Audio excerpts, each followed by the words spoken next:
Priya Chauhan, and here I am again with you some more very important, very useful figures of speech to make your knowledge deeper in this topic. Okay, in previous videos guys हम लोगों ने कई figures of speech की study की, उनके एग्जाम्पल्स को समझा, उनकी डेफिनेशन को समझा, like simile, metaphor, personification, apostrophe, alliteration, oxymoron. It seems एक दो मिस कर रही हूँ मैं, राइट? कोई नहीं, आई होप आप लोगों ने सारे प्रिपेयर कर लिए होंगे. Am I right? Guys, here I would like to tell you figures of speech are wonderful literary device. As well, it is very important whether you are student and aspirant और कोई भी English learner जो अपनी English speaking को impressive बनाना चाहता है, जो writing skill को इम्पैक्टफुल, अट्रैक्टिव बनाना चाहता है, सभी के लिए इक्वली इम्पोर्टेंट है figures of speech. So don't go anywhere, till the end of video मेरे साथ ही रहिएगा और मेरे चैनल को सब्सक्राइब कीजिएगा. साथ ही बेल आइकन को क्लिक कीजिएगा जिससे कि मेरे किसी भी नए वीडियो का नोटिफिकेशन सबसे पहले आपके पास पहुंचे. और यदि मेरा वीडियो अच्छा लगता है तो लाइक ज़रूर कीजिएगा, क्योंकि आपके लाइक्स मुझे इंस्पायर करते हैं और मैं और वीडियोस बनाने के लिए मोटिवेट होती हूँ. तो शुरू करते हैं हम लोग अपना आज का segment with a wonderful figure of speech, litotes. Litotes a very amazing figure of speech. इसमें क्या होता है, a negative expression is made to suggest strong affirmative. किसी स्ट्रॉन्ग अफर्मेटिव को शो करने के लिए नेगेटिव एक्सप्रेशन का यूज किया जाता है. इसमें इसको डिफाइन कर सकते हैं, litotes is a figure of speech in which a negative statement is use to affirm a positive sentiment. It is opposite to hyperbole. जहाँ पर हाइपरबोली में हम क्या पाते हैं कि चीज़ों को बढ़ा चढ़ा कर बोला जाता है, लेकिन ये समटाइम्स क्या मोस्टली ये अपोजिट होता है हाइपरबोली का. यहाँ पर चीज़ों को कम करके आंका जाता है. कुछ एग्जांपल्स देखते हैं हम लोग लाइटोटीस के, फिर आपको ये बेटर समझ में आएगा. लाइटोटीस का a very classic example, generally हम लोग कह देते हैं not bad. Not bad means okay, अच्छा है ना. इसी तरह से बहुत बार आपने सुना होगा, you are not doing badly at all. तुम बुरा नहीं कर रहे हो, यानी तुम अच्छा कर रहे हो, तुम्हारा वर्क ओके है, राइट? तो यहाँ पर आपने क्या देखा कि एक्सप्रेशन तो नेगेटिव दिया जा रहा है लेकिन उसका सेंस पॉजिटिव आ रहा है. कुछ और एग्जांपल्स देखते हैं. She is not unlike her mother. वह अपनी माँ से भिन्न नहीं है, यानी अलग नहीं है, यानी माँ जैसी ही है, right? The man is no fool. Man fool नहीं है, यानी मैन वाइज है. I am a citizen of no means city and you are not doing badly at all. इसको हम लोग अभी डिस्कस कर रहे थे. $1 million is not a small amount. $1 million small amount नहीं है, it is a big amount, right? I am not little surprise. I am not little surprise means I am greatly surprise. Mrs sings behaviour is not bad, यानी Mrs Singh का behaviour अच्छा है. The trip was not total loss. मेरी trip total loss नहीं थी, यानी trip में काफ़ी फन किया, काफ़ी मज़े किए, ट्रिप अच्छी थी. Okay, next we are going to prepare euphemism. Euphemism जिसको हिंदी में व्यंजनालंकार, मंगलभाषी अलंकार या मृदभाषित अलंकार कहते हैं, काफ़ी इंटरेस्टिंग फिगर ऑफ स्पीच है. इसमें क्या होता है गाइज, ऐसे शब्दों को रिप्लेस कर दिया जाता है जो शब्द सुनने वाले को बुरे लगें. ओके, कुछ शब्द होते हैं वेरी हार्श, हार्ड होते हैं, पेनिट्रेटिंग और पियर्सिंग होते हैं, चुभने वाले, यू कैन से. तो उन शब्दों की जगह कुछ सॉफ्ट शब्द यूज किए जाते हैं. जैसे कोई मोटा है तो आप डायरेक्टली उसको मोटा कहते हैं तो उसे बुरा लगेगा, ओके. लेकिन वहीं उसको गोलू मोलू, चौबी चौबी कहते हैं तो उसको इतना बुरा फील नहीं होगा. सिमिलर वे कोई अंधा है तो उसको डायरेक्टली ब्लाइंड कहते हैं तो एक अच्छा इंप्रेशन नहीं जाता है, लेकिन वहीं हम उसको कहते हैं ही इज़ विजुअली चैलेंज्ड तो वो थोड़ा सॉफ्ट, सुनने में थोड़ा सॉफ्ट फील होता है. कुछ और एग्जांपल्स देखते हैं यूफेमिज्म के. He has fallen asleep, it means he is dead. Rohan is telling me a fairy tale, means Rohan is telling a lie. कुछ और एग्जांपल्स हैं जैसे बिटवीन जॉब्स, फॉर अनएम्प्लॉयड, कोई बेरोजगार है तो उसके लिए, between jobs. Adult beverages for alcohol के लिए। Visually challenge for blind. Expecting baby for being pregnant. comfort woman or woman of night for prostitutes, and pass away for dead, on the streets for homeless. Next, antithesis. Antithesis, it literally means opposite. Okay, it is a rhetorical device in which two opposite ideas are put together in a sentence to achieve a contrasting effect. इस figure speech में आप क्या पाएंगे, या तो आपको दो clause मिलेंगे या दो फ्रेज या दो सेंटेंस जिनमें अपोजिट आइडियाज होंगे। स्ट्रक्चर वाइज मोस्टली दोनों क्लॉज, फ्रेज या सेंटेंस सिमिलर होंगे, लेकिन उनमें अपोजिट आइडियाज होंगे। यहाँ पर हो सकता है आप एंटीथेसिस को ऑक्सीमोरोन से रिलेट करके समझो। ऑक्सीमोरोन में हम क्या पाते हैं, वहाँ पर दो वर्ड एक साथ, दो अपोजिट वर्ड एक साथ पाते हैं, जैसे बिटर स्वीट है ना, लव हेट। वो जो दो विलोम शब्द होते हैं, दो अपोजिट शब्द होते हैं, एक साथ मिलते हैं ऑक्सीमोरोन में। लेकिन एंटीथेसिस में क्या होता है, दो फ्रेज में अपोजिट शब्द होंगे, या दो क्लॉजेस में होंगे, या फिर दो सेंटेंस में, मतलब एक सेंटेंस में एक, फिर उसका अपोज दूसरे sentence, right. Moving to next one, that is मिटोनमी।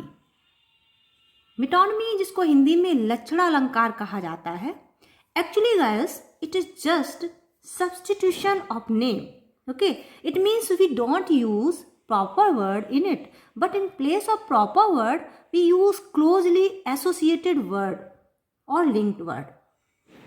सही व उचित शब्द की जगह उससे संबंधित शब्द का प्रयोग ही मिटोनमी में आता है। एक एग्जाम्पल के साथ समझते हैं इसको। एक फ्रेज है लेंड मी योर ईयर्स, जिसका मीन्स होता है मेरी बात ध्यान से सुनो, लेंड मी योर ईयर्स। अब यहाँ पर सुनने के लिए ईयर्स वर्ड यूज किया गया है, और ईयर सुनने से रिलेटेड है, राइट, क्योंकि ईयर्स से तो हम सुनते हैं ना। तो इस तरह से मिटोनमी का यूज होता है। कुछ और एग्जाम्पल्स देखते हैं। You must address the chair. अब यहाँ चेयर को एड्रेस नहीं करना है, but here we are referring the person who is sitting on that chair. The whole city went out to see victorious king. अब यहाँ पर होल सिटी नहीं जा सकती है देखने के लिए। यहाँ पर कौन गए, जो पर्सन सिटी में लिव करते हैं। Similar way, the pen is mightier than sword. Are you reading Shakespeare. अब यहाँ पर शेक्सपियर को रीड करना मतलब शेक्सपियर के बुक्स या उनके वर्क, उनके क्रिएशन को रीड करना। Grey here for old man. कुछ और एग्जाम्पल हैं, जैसे ओल्ड मैन के लिए ग्रे हेयर बोल देना। द वेंच फॉर जजेस, जजेस के लिए वेंच वर्ड यूज करना। द लॉरेल फॉर सक्सेस, या red coat for British soldiers. Crown for king. Blue jackets for sellers. अब हम लोग स्नैगडकी को प्रिपेयर करेंगे। स्नैगडकी is a figure of speech in which a part of something represents the whole और the whole represents the part. Means पूरी वस्तु उसके एक पार्ट को और एक पार्ट पूरी वस्तु को डिनोट करते हैं इस फिगर ऑफ स्पीच में। Very wonderful literary device. कुछ एग्जाम्पल्स देखते हैं। England lost by 6 wickets.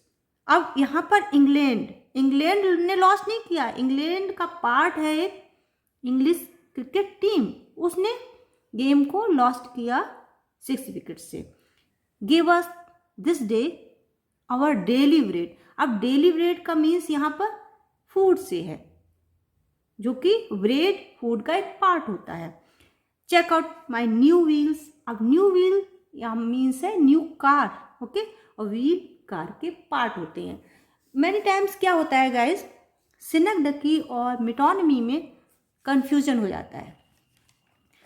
बहुत क्लियर सा डिफरेंस है दोनों में। थोड़ा सा ध्यान देना कि स्नैगडकी में क्या होता है, हम होल को पार्ट से या पार्ट को होल से डिनोट करते हैं, पर मिटोनमी में हम उस थिंग के लिए कोई ऐसा वर्ड यूज करते हैं जो उससे रिलेटेड हो, ना कि उसका पार्ट हो।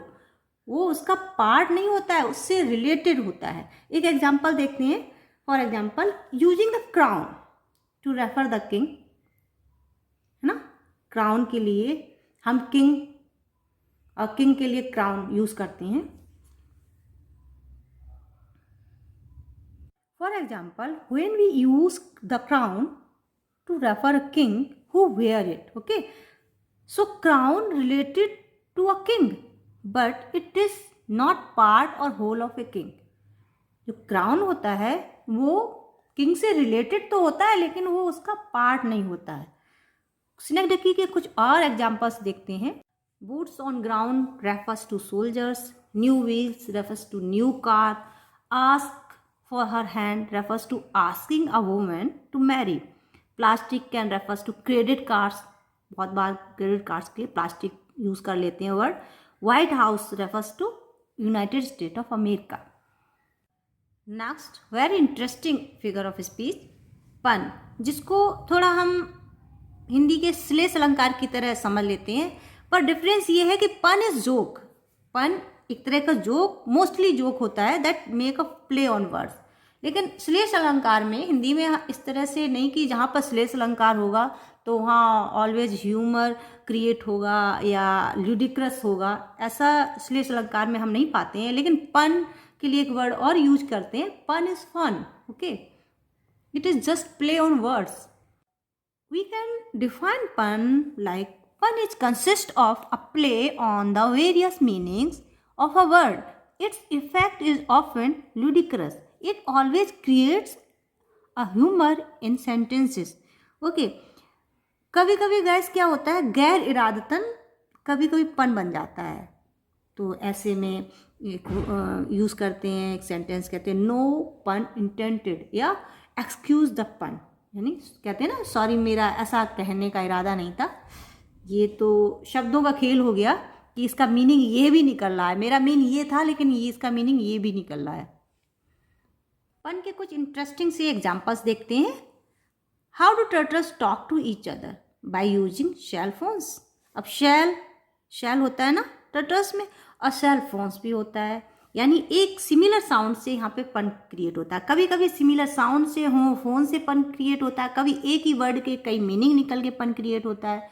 Okay, next, why are teddy bears never hungry? They are always stuffed. Why do spider go to the computer to check his website? Where do polar bears vote? The north pole. And the tallest building in town is the library. It has thousands of stories. अब कोई building है उसमें कई stories हो सकती हैं, right, और building है वो लाइब्रेरी है, यानी उसमें बहुत सारी बुक्स हैं जो स्टोरीज की हैं, यानी कहानियों की हैं। तो इस तरह से पन क्रिएट हुआ है यहाँ पे। He is pessimist, his blood group B negative. अब वो पैसिमिस्ट है, निराशावादी है, और यानी वो निगेटिव इंसान है, उसका ब्लड ग्रुप बी है, बी नेगेटिव है। Reading while sun bathing makes you well red. यदि आप सन बाथिंग करते करते पढ़ते हो तो आपकी बॉडी अपेरेंटली रेड हो सकती है, कि आप लाल पड़ जाओ और आपने अच्छे से पढ़ा भी। यहाँ पे रेड जो सिमिलर होमोफोन्स यूज हुआ है ना, स्पेलिंग नहीं है वो, लेकिन उसको प्रोनाउंस उसी वे में किया जा रहा है। अब boiled egg morning is hard to beat. अब आप सुबह सुबह बॉइल्ड एग खाते हैं तो आप काफ़ी स्ट्रांग हो गए हैं, है ना, तो अब आपको बीट करना काफ़ी हार्ड है। और साथ ही एक बॉइल्ड एग को यदि बीट करना पड़े, है ना, आमलेट बनाने से पहले उसको मिक्स करना होता है ना, काफ़ी अच्छे से बीट करके तो मिक्स करते हैं, तो वो भी एक टफ जॉब है ना। तो इस तरह से डबल मीनिंग यहाँ पर निकल रहे हैं और पन क्रिएट हो रहा है। Now let us take today's topic, last literary terms, tautology. Tautology जिसका मीन्स होता है एक ही बात को दोहराना। Tautology meant for repeating the same idea in different words. Okay, इसमें क्या होता है कि आइडिया एक ही होता है, उसको डिफरेंट वर्ड से कन्वे किया जाता है। एक तरह से टॉटोलॉजी अननेसेसरी वर्ड का यूज होता है। सेम आइडिया को एक्सप्रेस करने के लिए अननेसेसरी वर्ड सेंटेंस में यूज होते हैं। कुछ एग्जाम्पल्स देखते हैं। I get up at 5 AM in the morning. अब यदि आप 5 AM बोल रहे हैं तो वो मॉर्निंग में ही होंगे, है ना, तो यहाँ पर मॉर्निंग इन द मॉर्निंग बोलना अननेसेसरी है। He may again regain his property, again regain दोनों वर्ड सिमिलर सेंस रखते हैं। I rejoiced at the happy side, अब हैप्पी साइड है तो रिजॉय ही करोगे। The evening sunset was beautiful, अब सनसेट तो इवनिंग में ही होता है, मॉर्निंग में तो सनसेट होता नहीं है। And similar way he dwelt in the lonely isolation, lonely means भी एकांत होता है, आइसोलेशन भी, और दोनों दो वर्ड डिफरेंट यूज हुए हैं लेकिन सेंस सिमिलर रख रही है। Okay okay students, before winding up this topic I would like to tell you, और जैसा मैं पहले भी बताती रही हूँ, there is lots of variety of figures of speech, but here I try to take those figure of speech which are very important, very recurring exam point of view. और साथ ही during discussion of figure of speech हम लोगों ने जो examples discuss किए वो mostly again and again examination में आए हुए हैं। So I am very sure you all going to enjoy this whole topic very much. So watch it, enjoy it, enrich your knowledge. Be healthy, be happy, keep on smiling. We will see you soon in the next video. Bye.